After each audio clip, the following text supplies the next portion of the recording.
భారతదేశంలోనే కాదు ఆంధ్ర రాష్ట్రంలో కూడా అనేక రాజకీయ పార్టీలు అనేక ప్రభుత్వాలు ముస్లింల కోసం మేము అనేక పథకాలు తెస్తున్నాం, ముస్లింల కోసం మనం అది చేస్తున్నాం ఇది చేస్తున్నాం అని చెప్పుకోవడం మనం చూసాం.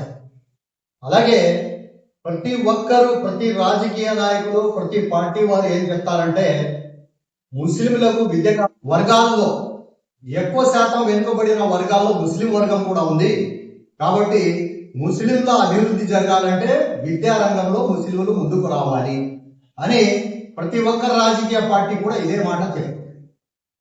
కానీ ఎవరు కూడా ముస్లింల విద్యపై ఎవరు ఇటువైపు చూడలేదు.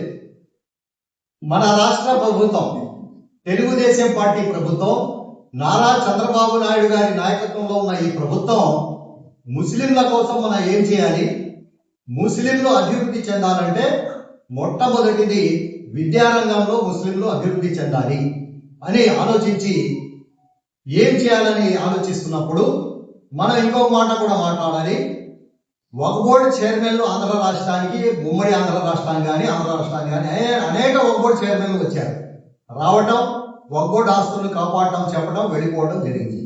కానీ ఈసారి నారా చంద్రబాబు నాయుడు గారు, నారా లోకేష్ గారు, పవన్ కళ్యాణ్ గారు కలిసి నియమించిన వక్ఫ్ బోర్డు చైర్మన్ అబ్దుల్ అజీజ్ గారి మధ్యలో ఒక కొత్త ఆలోచన వచ్చింది. మనం ఎంతవరకు వక్ఫ్ బోర్డు ఆస్తులను కాపాడుతున్నాం, వక్ఫ్ బోర్డు ఆస్తులు కబ్జా కాకుండా జరగాలని చూస్తున్నాం, కానీ దీనివల్ల ముస్లిం సమాజానికి ఏం లాభం చేకూరుతుంది, ముస్లిం సమాజం వక్ఫ్ బోర్డు ద్వారా ఏం లబ్ధి పొందుతుంది అని అబ్దుల్ అజీజ్ గారు ఆలోచించి వక్ఫ్ బోర్డు ద్వారా ముస్లిం సమాజానికి విద్య కూడా అందించాలి అని ఆయన మదిలో ఒక ఆలోచన వచ్చింది.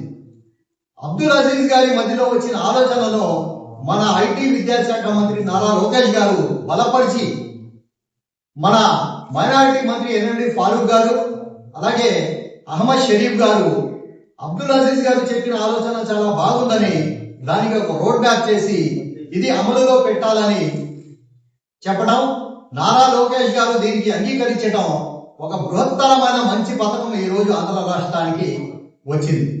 అదేమిటంటే తాలీమే హునర్ అని ఒక వక్ఫ్ ఎడ్యుకేషన్ మిషన్ ద్వారా తాలీమే హునర్ అని ఒక పథకాన్ని ప్రవేశపెట్టడం జరిగింది.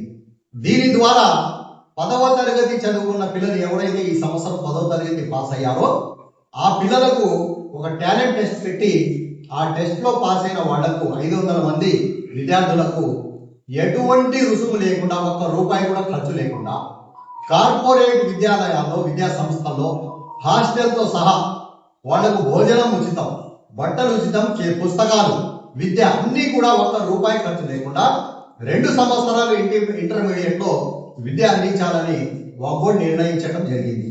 దీనికి మనం వక్ఫ్ బోర్డు యొక్క నిర్ణయాన్ని మేము ధన్యవాదాలు చెప్తున్నాం, స్వాగతం పలుకుతున్నాం.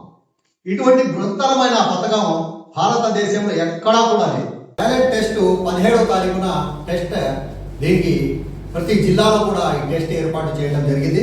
టెస్ట్ నిర్వహిస్తారు. అందులో పాస్ అయిన విద్యార్థులకు పూర్తిగా ఉచితంగా విద్యను అందించడం జరిగింది. అలాగే దీని రూల్స్ అండ్ రెగ్యులేషన్స్ ఏం పెట్టారంటే దీంట్లో QR కోడ్ ఒకటి మనం అప్లికేషన్లకు పాంప్లెట్ పంచాం, మసీదుల దగ్గర, ఇళ్ళ దగ్గర పంచాం పాంప్లెట్. దీనిపై QR కోడ్ ఉంది. దీని ద్వారా ఈ QR కోడ్ను స్కాన్ చేసి వాడు అప్లికేషన్ ఫిల్అప్ చేసుకోవచ్చు. దీనిలో ఉచిత రెసిడెన్షియల్ ఇంటర్మీడియట్ విద్య, IIT, JEE, NEET, MCET లక్ష్యంగా ఈ విద్యను నేర్పుతారు. అలాగే కార్పొరేట్ కళాశాలలో 100% ఉచిత ఇంటర్మీడియట్ రెసిడెన్షియల్ విద్యతో పాటు ఇందాక చెప్పినట్టు IIT, JEE, NEET, MCET లకు ఉచిత శిక్షణ. అలాగే హాస్టల్, భోజన సదుపాయం, పుస్తకాలు పూర్తిగా ఉచితం. ఆడపిల్లలకు 33% ఇందులో రిజర్వేషన్ కల్పించడం జరిగింది. అలాగే ఈ యొక్క పథకాన్ని ఉపయోగించడానికి అర్హత ఏమిటంటే 10వ తరగతి 2025-26లో SSCలో 450 మార్కుల పైన ఉండాలి పాస్. అలాగే 10వ తరగతి 25-26లో CBSE, ICSEలో 75% పైన మార్కులు సాధించిన ముస్లిం విద్యార్థులు. అలాగే ఆంధ్రప్రదేశ్ రాష్ట్రంలో నివాసులై ఉండాలి. అలాగే తెల్ల రేషన్ కార్డులు కంపల్సరీ వాళ్ళకు ఉండాలి. అలాగే పరీక్ష వివరాలు. ఓఎంఆర్ షీట్ ఆధారిత పరీక్ష 75 ప్రశ్నలు, 3 గంటలు టైం. 250 మంది విద్యార్థులకు పూర్తిగా మెరిట్ ఆధారంగా ఎంపిక చేయడం జరుగుతుంది. 2026-27 ముఖ్యమైన జిల్లా కేంద్రాలలో టాలెంట్ టెస్ట్ నిర్వహిస్తారు. ఈ అప్లికేషన్లు 6వ తారీఖు నుంచి స్వీకరిస్తున్నారు ఆన్లైన్ ద్వారా. 12వ తారీఖు లాస్ట్, అంటే ఇంకా 3 రోజులు టైం ఉంది. అలాగే 17వ తారీఖు పరీక్ష జిల్లా కేంద్రాలు. ఈ యొక్క సదవకాశాన్ని అందరూ ముస్లిం విద్యార్థులు ఉపయోగించుకోవాల్సిందిగా కోరుచున్నాం. అలాగే మనం ప్రతిపక్షాన్ని చూస్తే ప్రతిరోజు నారా లోకేష్ మీద, నారా చంద్రబాబు నాయుడు గారి మీద మాట్లాడతారే, సింగల్ అని, అదని, ఇదని, సింహం అని ఏదేదో మాట్లాడతారే. ఈ విధవలకు సింహం అంటే ఏంటో తెలీదు. ఈ విధవలకు ముఖ్యమంత్రి సజావు పాలన ఏంటో తెలియదు. ఏ రోజైనా ఈ ప్రతి వరకు ఎవరైనా ముస్లింలకు వక్ఫ్ బోర్డు నుంచి మేము ఈ లాభం చేకూర్చాం, ముస్లిం సమాజానికి వక్ఫ్ బోర్డు నుంచి మేము ఇది చేశాం, ముస్లిం సమాజానికి విద్యను అందించామని ఎవరైనా గుండె మీద వేసి చెప్పుకునే నాదుడు వైఎస్ఆర్సీపీలో కానీ, ఇతర పార్టీలో కానీ, కాంగ్రెస్ పార్టీలో కానీ ఉన్నారా అని నేను అడుగుతున్నాను. ఇటువంటి మంచి అవకాశాన్ని ముస్లిం సమాజం బ్రహ్మాండంగా ఉపయోగించుకొని విద్య నేర్చుకోవాలని, అలాగే ముందుకు సాగాలని ఈ మీడియా ద్వారా మేము కోరుతున్నాం.